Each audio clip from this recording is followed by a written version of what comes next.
Hello friends, आप सभी का बहुत बहुत स्वागत है मेरे यूट्यूब चैनल ज़िंदगी विद अंशिका में। मैं उम्मीद करती हूँ आप सभी बहुत अच्छे होंगे। फ्रेंड्स, जैसा कि आप सभी जानते हैं कि आज अगस्त महीने की 8 तारीख है, यानी हम सभी अगस्त महीने का एक वीक पूरा कर चुके हैं और अब हम शुरुआत कर चुके हैं अगस्त महीने के दूसरे सप्ताह की। और अगर हम देखें दिन को तो दिन है बृहस्पतिवार, गुरुवार, थर्सडे। और अगर बात करें हिंदी पांचांग की तो आज हिंदी पांचांग के अनुसार श्रावण मास के शुक्ल पक्ष की चतुर्थी तिथि है। इसी के ही साथ फ्रेंड्स 8 अगस्त जो होता है वो वैसे तो वर्ष का 220वां दिन होता है, लेकिन जब लीप ईयर पड़ता है यानी फरवरी 29 दिनों की होती है तो 8 अगस्त वर्ष का 221वां दिन होता है। तो आज वर्ष 2024 का 221वां दिन है और वर्ष 2024 में अभी 145 दिन बाकी बचे हैं। इसी के ही साथ फ्रेंड्स हम बात करते हैं कि आज के दिन इतिहास में क्या क्या महत्वपूर्ण घटनाएं घटित हुई थी। इसके बाद हम बात करेंगे कि आज के दिन 8 अगस्त को किसका किसका जन्म हुआ था और 8 अगस्त को किसका किसका निधन हुआ था। तो इसी के ही साथ हम देखते हैं कि आज यानी 8 अगस्त को हमारे पास्ट में यानी भूतकाल में इतिहास में क्या क्या महत्वपूर्ण घटनाएं घटित हुई थी। तो फ्रेंड्स वर्ष 2002 में ताइवान आज़ाद होने के लिए जनमत संग्रह योजना से पीछे हटा था। वर्ष 2003 में 15 छोटे देशों ने संयुक्त राष्ट्र संघ में ताइवान की सदस्यता का समर्थन किया था। इसके अलावा वर्ष 2004 में इटली ने बोफोर्स दलाली मामले के मुख्य आरोपी ओटाविया क्वात्रोची को भारत को सौंपने से इनकार कर दिया था। और आज के दिन जो दूसरी घटना हुई थी खास वो ये थी कि जापान ने चीन को पराजित करके एशिया कप फुटबॉल जीता था, यानी फुटबॉल का एशिया कप अपने नाम किया था वर्ष 2004 में। इसके अलावा वर्ष 2007 में एक्सनाना गुस्माओ पूर्वी तिमोर के प्रधानमंत्री बने थे। तो फ्रेंड्स ये थी आज के दिन से जुड़ी हुई महत्वपूर्ण घटनाएं कि इतिहास में आज के दिन क्या क्या खास हुआ था। इसके अलावा अब हम देखते हैं कि आज यानी 8 अगस्त को किसका किसका जन्म हुआ था।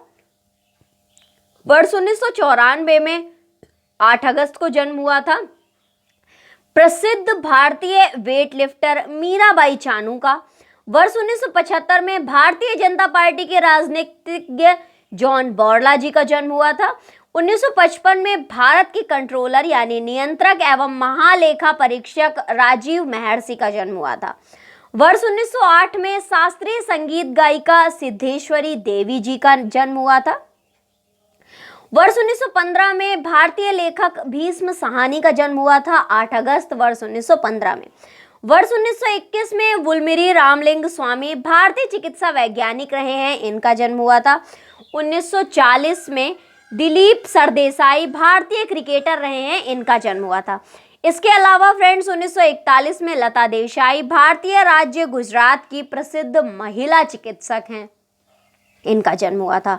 वर्ष 1942 में बलबीर सिंह खुल्लर भारतीय हॉकी टीम के पूर्व सदस्य थे। बलबीर सिंह खुल्लर इनका जन्म हुआ था और इनका जन्म हुआ था 8 अगस्त 1942 में। 1948 में कपिल सिब्बल जी का जन्म हुआ था, भारतीय राजनीतिज्ञ रहे हैं और ये बहुत फेमस पॉलिटिशियंस यानी बहुत फेमस राजनेता और राजनीतिज्ञ रहे हैं।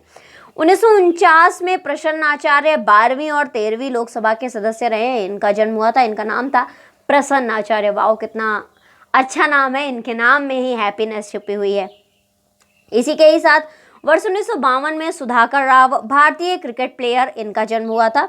अभय कुरुविला जी का जन्म हुआ था, ये भी भारतीय क्रिकेटर है और इनका जन्म हुआ था 8 अगस्त 1968 को। इसके अलावा वर्ष 1904 में जन्म हुआ था त्रिभुवन नारायण सिंह जी का, जो कि भारतीय राजनेता और उत्तर प्रदेश के पूर्व मुख्यमंत्री थे। तो फ्रेंड्स ये थी आज के दिन जन्मे व्यक्तियों के विषय में जानकारी, आज के दिन किसका किसका जन्म हुआ था उससे जुड़ी हुई महत्वपूर्ण जानकारियां। और अब हम देखते हैं कि आज यानी 8 अगस्त को किसका किसका निधन हुआ था। तो वर्ष 2021 में निधन हुआ था अनुपम श्याम जी का, भारतीय फिल्म व टीवी एक्टर थे। इसके अलावा वर्ष 2000 में निधन हुआ था एस निजलिंगप्पा का, एस निजलिंगप्पा भारतीय राष्ट्रीय कांग्रेस के वर्ष 1968 से लेकर 1969 तक ये अध्यक्ष रहे। 1968 टू 1969 तक ये भारतीय राष्ट्रीय कांग्रेस के प्रेसिडेंट रहे, यानी अध्यक्ष रहे। तो फ्रेंड्स, ये थी आज के दिन से जुड़ी हुई कुछ महत्वपूर्ण जानकारियाँ, कुछ इम्पॉर्टेंट इन्फॉर्मेशन, जैसे कि आज के दिन इतिहास में क्या क्या घटित हुआ था, आज के दिन किस किस का जन्म हुआ था और आज के दिन किस किस का निधन हुआ था, उससे जुड़ी हुई जानकारियां। इसी के ही साथ फ्रेंड्स, पवित्र श्रावण माह चल रहा है। कल यानी 7 तारीख को हम सभी ने मनाई है हरियाली तीज, और कल यानी 9 अगस्त को हम सभी मनाएंगे नाग पंचमी का पावन पर्व। वैसे हमारे क्षेत्र में तीज, हरियाली तीज नहीं मनाई जाती है, लेकिन नाग पंचमी का पर्व मनाया जाता है। तो नाग पंचमी भी सेम वैसे ही है, हम हरे कपड़े पहनते हैं, झूला झूलते हैं, सेवई खाते हैं और अपने हाथों पर मेहंदी लगाते हैं। मेहंदी सावन में विशेष रूप से लगाई जाती है। इसके अलावा अगर हम देखें तो हमारे क्षेत्र में गुड़िया पर्व मनाया जाता है। लड़कियां जो होती हैं वो अपने घर से गुड़ियां बना के उनको अच्छे से तैयार करके, रेडी करके, साड़ी वगैरह पहना कर लेकर जाती है, और उसके बाद जो लड़के होते हैं वो उनको कूटते हैं। फिर इसके बाद में एक पेड़ होता है जिसे हम लोग जारी का पेड़ बोलते हैं, वैसे वो करील का पौधा होता है। उस पर हम अपने घर से ले गए हुए उबले हुए चने और उबला हुआ गेहूं लेकर जाते हैं, जिसे हमारे यहाँ लोकल लैंग्वेज में कोरी बोलते हैं। उसके 5 या 7 चने हम करील के पौधे के कांटों में चुभो देते हैं और उस पर एक कपड़ा ले जाते हैं, उसको उड़ा देते हैं और अपने परिवार की सुख समृद्धि की कामना करते हैं। तो ऐसे मनाया जाता है कुछ हमारे यहाँ नाग पंचमी का पर्व, जो कि हम सभी कल मनाएंगे। और इसी के ही साथ फ्रेंड्स, ये थी आज के दिन से जुड़ी हुई कुछ महत्वपूर्ण जानकारियाँ, और मैंने शेयर की कि हमारे यहाँ नाग पंचमी का पर्व किस तरह से मनाया जाता है। तो इसी तरह से आप हर दिन से जुड़ी हुई महत्वपूर्ण जानकारियों को जानने के लिए देखते रहें मेरा यूट्यूब चैनल जिंदगी विद अंशिका।